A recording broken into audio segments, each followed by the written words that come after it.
অসম গৌৰৱ বিনীতা চেত্ৰীক লগত লৈ বিশাল ৰেলী বাহিৰ কৰে সদৌ অসম গোৰ্খা ছাত্ৰ সন্থা কাৰ্বি আংলং জিলা সমিতিৰ। বিশ্ববিখ্যাত ৰিয়েলিটি শ্ব' ব্ৰিটেইন গট টেলেণ্টত ভাৰতৰ হৈ প্ৰতিনিধিত্ব কৰা আৰু লগতে খিতাপ অৰ্জন কৰি অসমলৈ গৌৰৱ কঢ়িয়াই অনা অসম কন্যা বোকাজানৰ বিনীতা চেত্ৰী এতিয়া সমগ্ৰ বিশ্ববাসীৰ মুখত হৈ পৰিছে এটা চিনাকি নাম।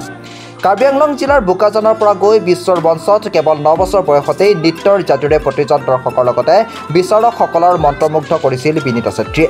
বিনীতা চেত্ৰীৰ নৃত্যশৈলীৰ ব্ৰিটেইন গট টেলেণ্টটোৰ প্ৰতি গৰাকী বিচাৰকৰ হৃদয় জিনিবলৈ সক্ষম হৈছিল আৰু তৃতীয় স্থান দখল কৰিছিল বিনীতাই।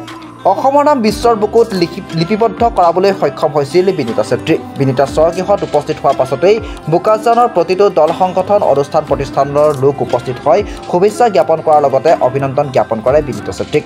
বিনীতাৰ এই সাফল্যৰ বাবে সদৌ অসম গোৰ্খা ছাত্ৰ সন্থা কাৰ্বি আংলং জিলা সমিতিৰ বিষয়ববীয়াসকলে বিনীতা চেত্ৰীৰ বাসগৃহৰ পৰাই বোকাজানৰ প্ৰতিটো প্ৰান্ত হৈ 39 নং ৰাষ্ট্ৰীয় ঘাইপথেৰে অসম নাগালেণ্ড সীমান্তৰ লাহৰীজানলৈকে এক বিশাল ৰেলী বাহিৰ কৰে। ইয়াৰ মাজতে দুৰ্নীতি বিৰোধী যুৱ শক্তি অসম কাৰ্বি আংলং জিলা সমিতিৰ কাৰ্যালয়ত বিনীতা চেত্ৰীক বিশেষভাৱেও সম্বৰ্ধনা জনোৱা হয়।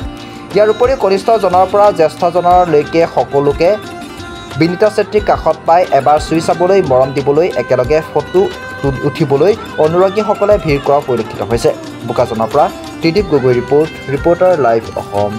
গৌৰৱ অসম কন্যা কাৰ্বি আংলঙৰ আমাৰ কাৰ্বি ভূমিৰ জীয়ৰী বিনীতা চেত্ৰীয়ে যি বিশ্ব স্তৰৰ যি এক কম্পিটিশ্যনত গৈ পেলাই প্ৰতিযোগিতাত গৈ পেলাই তৃতীয় স্থান দখল কৰি আহিছে, সেইটো আমাৰ ভাৰতবৰ্ষৰ কাৰণে অসমৰ বাবে আৰু কাৰ্বি আংলঙৰ বাবে গৌৰৱৰ বিষয় হয়। আমি অতিকৈ গৰ্বিত যে আমাৰ বোকাজানৰ কন্যাজনীয়ে ইমান সফল কৰি আহিছে। আমি অনাগত দিনত তাইক আমি শুভেচ্ছা জ্ঞাপন কৰিছোঁ, আশাবাদী যে অনাগত দিনত তাই যিটো বিচাৰিছে, যিটো লেভেলত তাই বিশ্বৰ যিটো স্তৰত এতিয়া আছেগৈ সেই স্তৰতকৈ আগবাঢ়ি যাওক বুলি আমি আশাবাদী।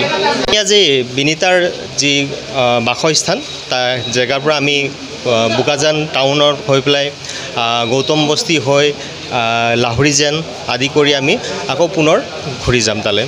নিশ্চয় ইয়াত আমাৰ প্ৰতিজন নাগৰিকৰে ভূমিকা থাকিব লাগিব, কাৰণ কেলৈ ভাৰতবৰ্ষক যেতিয়া কোনো এজনে ৰিপ্ৰেজেণ্ট কৰি যায় বিশ্ব স্তৰত, তেনেহ'লে আমি প্ৰতিগৰাকীয়ে আমি সজাগ হ'ব লাগে, প্ৰতিগৰাকী নাগৰিকে আমি তেখেতক ছাপোৰ্ট কৰিব লাগে। যিহেতু এইটো আকৌ এটা হেৰি হ'ল আপোনাৰ যিটো ৰিয়েলিটি শ্ব' আছিলে ব্ৰিটেইনৰ, অকল ব্ৰিটেইন অন্তৰ্গত যিখিনি নাগৰিক আছে বা তেখেতসকল তাত বসবাস কৰা ফোন নম্বৰৰ যোগেদিহে ভোটিং কৰিব পৰা যায়। যদি ভাৰতবৰ্ষই যদি ভোট কৰিবলৈ দিয়া হ'লে, অধিকাৰ থকা হ'লে কিন্তু তাই 1 নম্বৰত আহিলেহেঁতেন। সেইটো কিন্তু সঁচা কথা, কাৰণ কেলৈ আমি দেখি আহিছোঁ যে ভাৰতবৰ্ষত তাই প্ৰথম কন্যা যিয়ে ব্ৰিটেইনছ গট টেলেণ্টত ফাইনেললৈকে তাই গৈ পেলাই আগুৱাই যাব পাৰিছে।